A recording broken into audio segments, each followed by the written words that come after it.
Factor out the common factor. We have a trinomial 8x cubed minus 16x squared plus 24x. All three coefficients are divisible by 8, and all three terms have a variable x. They all have at least one x in common.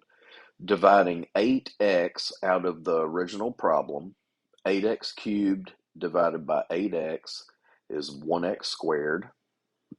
Negative 16x squared divided by 8x is negative 2x. 24x divided by 8x is 3. This is the factored form of the original trinomial. When you have two terms, one possibility is to factor using a difference of two squares. 9y squared minus 16 is a difference of two perfect squares. The square root of 9 is 3. Y squared breaks up into y times y. Square root of 16 is 4.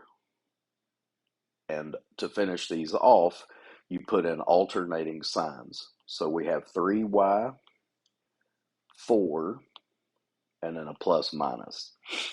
Sometimes the difference of squares isn't obvious in the original problem. The example to your upper right, you can't take an exact square root of 63 or 28 and get a whole number. Both of these numbers are divisible by 7, though. 63 divided by 7 is 9. Negative 28 divided by 7 is negative 4. So what we find is, after factoring out a 7, we have a difference of two squares. Square root of 9 is 3. Square root of 4x squared is 2x. Don't forget to alternate your signs, positive and negative. You can put a negative first, or you can just do positive and negative. That order doesn't really matter, as long as one's positive and one's negative. When we go back to trinomials, there are times when you can break these up with two sets of parentheses, and it is the opposite of multiplication. The x squared in the front we can break up into x times x. The 6 in the back, that's our constant, it has a couple of pairs of factors, 1 times 6 or 2 times 3. When you factor a trinomial into two sets of parentheses, the numbers that go inside have to have a sum equal to the middle number and a product equal to the last number. Negative 2 and negative 3 have a sum of negative 5 and a product of positive 6, so those are the two numbers that correctly factor.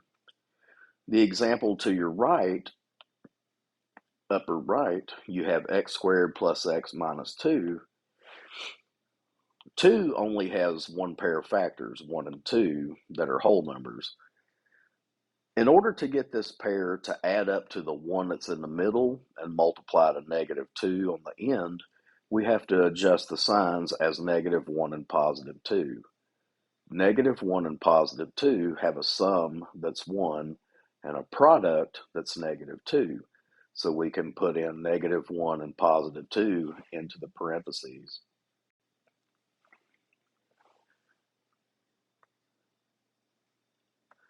Factor the trinomial t squared minus t minus 20.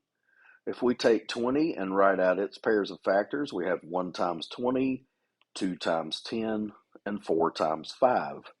Remember that we have to pick a pair whose sum is negative 1 and whose product is negative 20. If you use the bottom pair and use a positive 4 and a negative 5, positive 4 and negative 5 have a sum of negative 1, that's your middle value, and they have a product of negative 20, which is your last value. If your trinomial has a lead coefficient of not 1 on your x squared term, so like in this example, it's a 3, then we have to change up our process just a little bit. It looks very difficult just by looking at the example, but there's very methodical steps you can follow. The first step is to multiply your first and last number. 3 times 16 is 48. 48 has quite an extensive list of factors, so let's go through them. 1 times 48, 2 times 24, 3 times 16, 4 times 12, and finally 6 times 8. Our sum in the middle is -2, so we use the bottom pair with +6 and -8. Those have a sum of -2, and they have a product of -48, which was what we got when we multiplied first number times last number. Once you figure out the right pair to use, for this type of trinomial, you take your middle term and you rewrite it with the numbers from your factor tree. This is still -2x, it's just written as +6 and -8. Once you have split your middle term into those two terms, you look at the first pair, 3x squared plus 6x, you can divide out a 3x from both of those. 3x squared divided by 3x is 1x. 6x divided by 3x is 2. Pull down your next sign, and then your back two terms are both divisible by 8. 8x divided by 8 is 1. 16 divided by 8 is 2.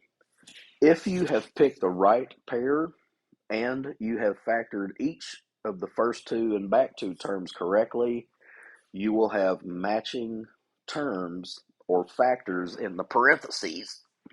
The last part of this technique is to make a copy of the repeating factor, x plus 2, and then make a copy of the factors you pulled off of each pair. So we have 3x minus 8 that goes in the other set. It's a very long process, but it's the same process every time. You just have to be careful with your numbers and your signs. And for our last couple of examples, we switch to finding domain of rational expressions. Rational is just another word for fraction. One of the big no-nos in mathematics is to not divide by 0. So I highlighted up here can't be 0, and in each expression I highlighted the denominator. We don't want those to be 0.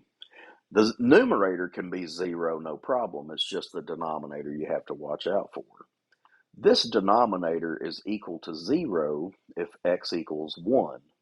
Now, since we don't want that to be 0 when you solve for x, it turns out we don't want x to be 1.